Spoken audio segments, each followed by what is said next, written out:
go. So there's each of the benches there.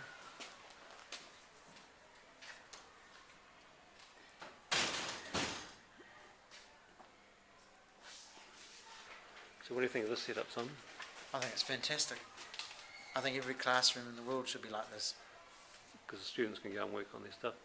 Kirby, can you make a comment about how the students are using it, with the mind maps and stuff? Yeah, the whiteboards are particularly good for mind maps, planning, revision, recapping, brainstorming. You can get a better idea of who's involved and who's not. Because you physically see them do it, yeah. You physically see them doing it. Yeah, they actually do it, yeah, you can see that there. Okay. It's got the little benches on there, and each bench is numbered.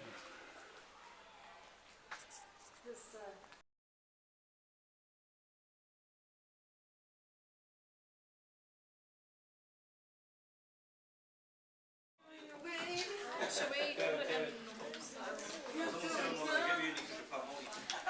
Sorry. A little bit later.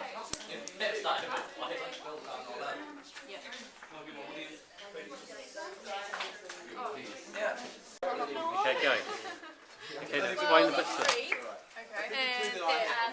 This is a enzymes locking key model, and this is the substrate molecules, which the theory is that it fits exactly into the enzyme, and if it doesn't fit then it won't work, and a product is created and released and the enzyme remains unchanged.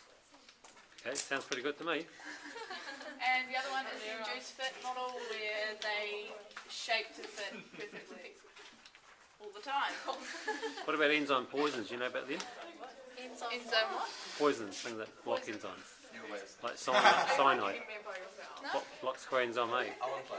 What happens if you have cyanide? Stuff goes wrong.